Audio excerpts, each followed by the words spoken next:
Creek during high water, and you can see the water is not very transparent whatsoever. Okay. So one method, and this is what Dr. Greenwood uses, she uses a photometer. And you think you all got to play with it sometime, I'm sure. Probably yeah, over at Kings Creek.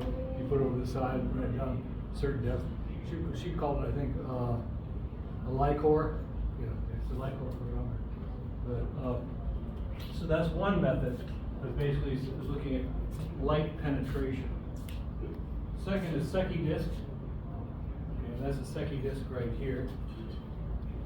And the third method is a turbidimeter. We've used so basically you've used every one of these techniques, so there's nothing new and exciting coming on here. How do you measure transparency? Okay, so this is the underwater photometer here. So this is basically an earlier iteration of this class, taking those readings out at Reelfoot Lake. We did not take those readings at Reelfoot Lake. Why did we not take these readings at Reelfoot Lake? Because it's Dr. Greenwood's toy, she didn't go with us. And I have no clue how it works, so there's no sense of me taking it out. Okay. We did, however, take Secchi discs. This is a turbidimeter. Again, this is basically where I have the same slide here twice. This is a much better copy. And then finally, so back with the Secchi disc. Okay. So this is the dude, Father Angelo Secchi, 1865. He was a Catholic priest and developed, was very much interested in science, as the church and science worked very closely together through most of the world until it got stupid recently. So I'm not sure which one got stupid, maybe both of them. So the design is a plate that sinks, and it's got high contrasting areas in it. So 4 quadrants, black quadrant, white quadrant set up here. Of course, procedures to lower it down until you can't see it, and then bring it back to just where that break point is, where you can just see it or not. And then, so here it is, basically, this is lowering one. Again, it's probably one of you guys doing this. Oh no, those are my boots. Okay. Well, yeah, I always take a picture of my own feet. Okay, so lower it till this appears, and then raise it till it appears again. Get that sort of play back and forth to try to get that just so that break point is. And then once you've done that, measure the distance from the surface of the water down to the end of that. If you think about it, there's all sorts of, it's got a lot of problems with it, one thing here. So what it affects it, first of all, the main thing that affects it rather is suspended material. The more suspended material you got, the less likely the light's going to go down, and so you tend to listen that way.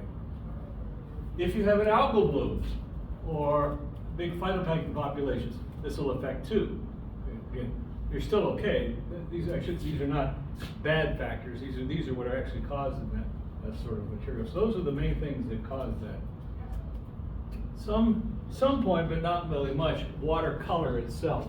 So if you have a lot of tannins in the water, in other words, the water looks like tea, that's likely to have, you're likely to have shorter Secchi disc depth than if the water was colorless. Now here's the part I'm talking about here, problems. This technique is fraught with problems.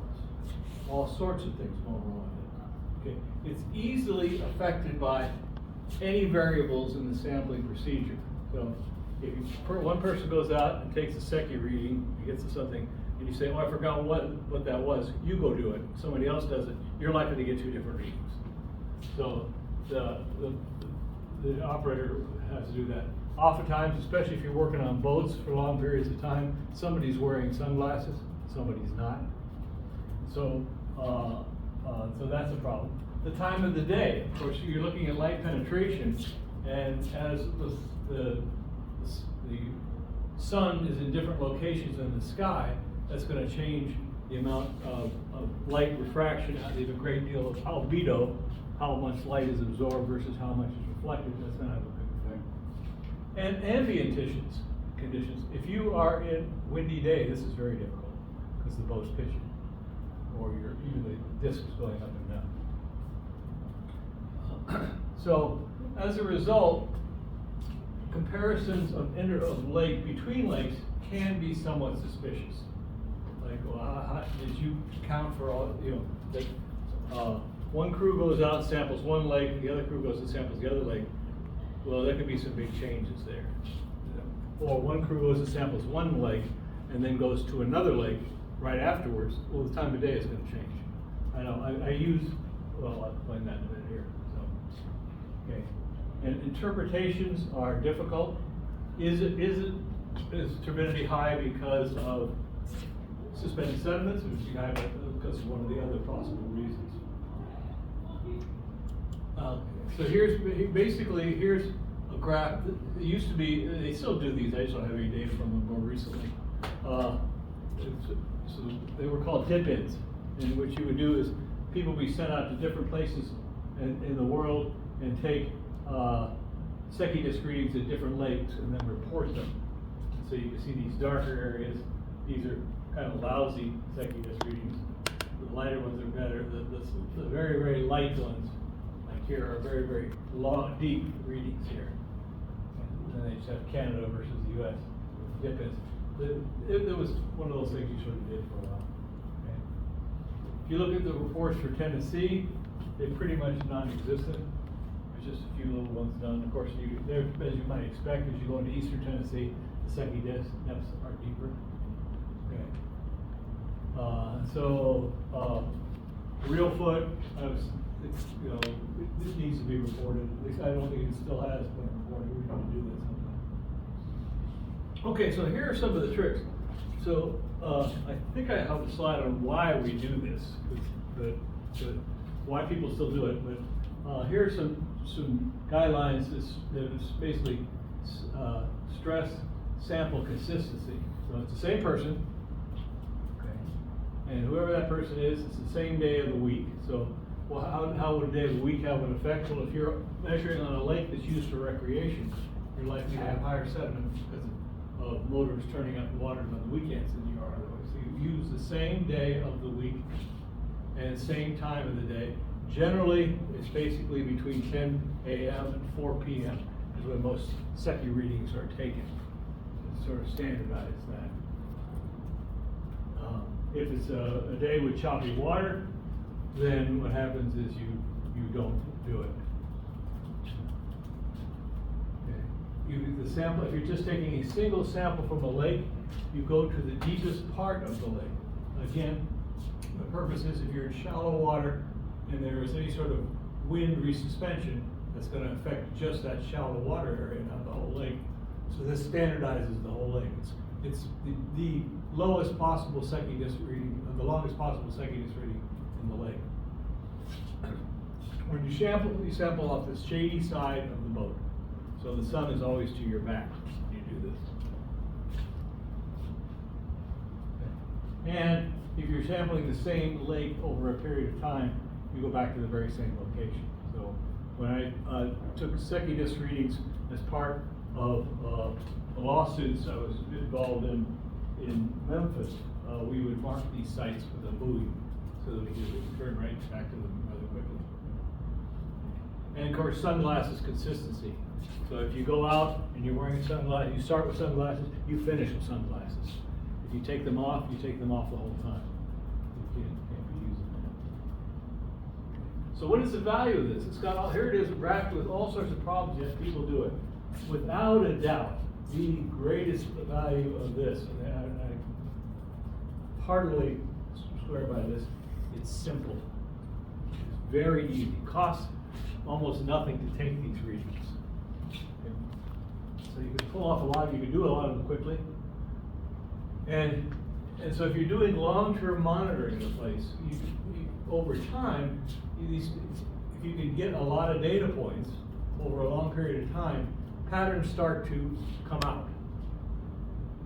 Okay. This was the big one for me. Okay, so I'm here, I'm in a lawsuit in a court of law faced with a bunch of lawyers. I can explain what a Secchi disk is all about. But when I talk about refractive life of turbidimeter and the filtration method by which to determine total suspended sediments and ash-free dry mass, I've lost them all. But this, longer stick, cleaner water, okay, real easy to follow. So this was big, important to me. And so this, in fact, this is a good example here. These are, so this is straight out of that lawsuit I did. So there were two lakes, Spring Lake and Beaver Lake. Spring Lake was the lake that had been hit by the builders, and it affected it. Beaver Lake was a lake close by, more established, so it was my reference lake. It's not a control. That would be the wrong term to use here. It was a reference. So this is what a very similar lake was looking like at the same time. So when we first began the project, I was getting second-guess readings in the reference lake of getting close to a meter, but they were down to just 20 centimeters here. So you can see over time that improved. Okay. And then second-guess readings in the deep water lake, the lake that had been affected, got really, really long. What happened was basically this time of year, most of the turbidity is due to algal production. Okay, so basically when I started the study, they already started remediating. They stopped the input of silt into this lake. So at this time here, basically the lake was kind of devoid of life. So they're noting that the algae was working. And then by the end of the study here, you can see the lake had rebounded. And it was pretty much similar to that. So this basically I could tell the story of the impact of the lake, what was happening here. Turbidity, okay, we guys talked about this some. It measures light scattering. So the idea is again, you shoot a beam of light. As I explained this in lab, so it's pretty much straightforward for you. You shoot a beam of light through a sample of water, and your monitor is on the side. Okay, so if all the light goes straight through, nothing's going to hit that monitor. If you start hitting stuff, you're going to be scattering light beams over to the side. And so the more and more side light you pick up, the more and more turbid the water is. And remember, we call those NTUs because it has this horrible term, nephelometric turbidity units. But that's basically what they are. And the problem with that, with turbidity, basically, this is a good measure of, using this, you can also measure lake quality. And turbidity by itself is bad, but the longer the lake stays turbid, the more problems it causes. And so that gives you this kind of neat little graph here on turbidity readings. And this is if you look at it here, it's a log scale. Turbidity of 10, 100, 1,000, 10,000, 100,000. Remember, I talked about how I had a lake, that spring lake at one time I had it up over 6,000. It was really bad.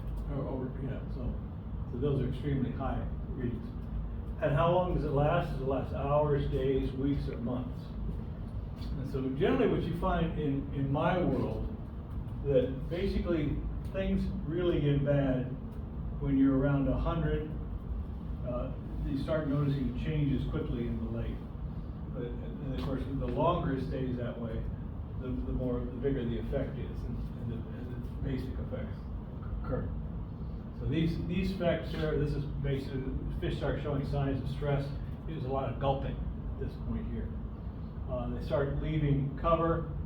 You start noticing feeding rates going down, and then of course, this is more population level type stuff.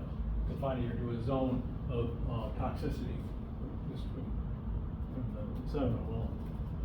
That was the last little bit I wanted to talk about. Just wanted to make sure you got an into that. Do that. And now I would use the remaining part of your time to do whatever the hell you want to do.